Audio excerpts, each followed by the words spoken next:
Guys, magandang araw po sa ating lahat. Topic natin ngayon patungkol po sa tanong ng viewers natin kung paano naman po mag-off ng roaming. So bago yan guys, sagutin natin. Pakita ko muna sa inyo kung paano mag-on at kung anong dapat gawin bago i-on yung roaming SIM natin. So unang-una guys, magpa-load muna kayo ng at least 100 regular load sa SIM card nyo. Tapos mag-send kayo dito punta kayo sa message, mag-type kayo ng capital na roam on, capital lahat po, send nyo sa 333. Gawin nyo po yan 1 hour, at least 1 hour po bago yung flight nyo, bago kayo mag-on ng roaming nyo. Ito gawin nyo, roam on to 3333 at tatlong 3. So pag nagawa nyo yan guys, punta kayo dito sa settings. So click nyo yung network and internet.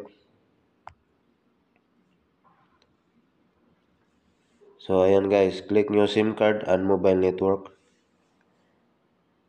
Madali lang po ito, sundan nyo lang. So click nyo yung SIM card nyo guys, kung anong SIM card na i-click nyo, SIM 1 o SIM 2. Click nyo. So sa akin guys, naka-enable lang yan guys kasi naka-roaming na ako guys. So unang-una, off lang muna natin para makita nyo. So gawin nyo, enable nyo yung SIM card. Enable SIM card, ito, click. Yan, saka on nyo yung roaming. Connect to data service when roaming. On nyo yan. So okay lang natin. So napapansin nyo guys, may R na lumabas sa signal ko po sa taas, sa bandang taas kasi naka-roaming na ako. So ayan guys, madali lang naman po mag-on ng roaming. Saka bago nyo i-on, 1 hour po, bago yung departure nyo, kailangan nagawa nyo na to. So yung nagtatanong po kung paano mag-off ng roaming, simple lang po, off nyo lang po yung roaming. Yan. So yan, naka-off na yung roaming.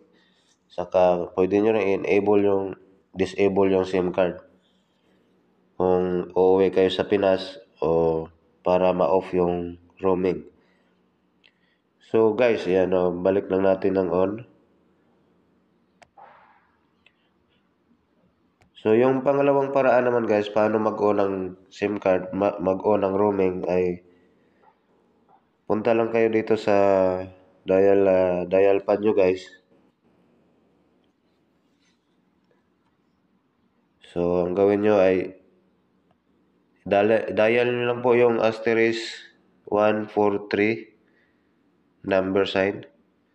Click nyo yung SIM card, call.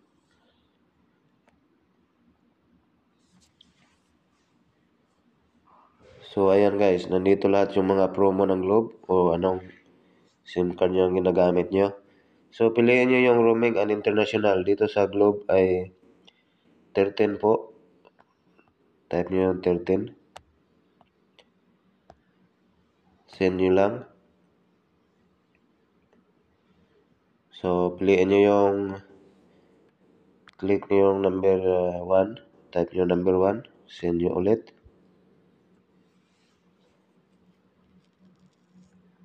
So yan guys, ang sabi dyan ay you're now on auto roam. Just turn on your mobile phone upon arrival abroad to instantly connect to a roaming partner.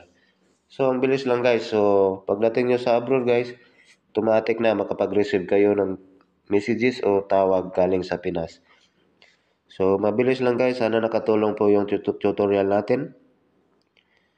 At please subscribe, like, and share sa video natin. God bless po sa ating lahat.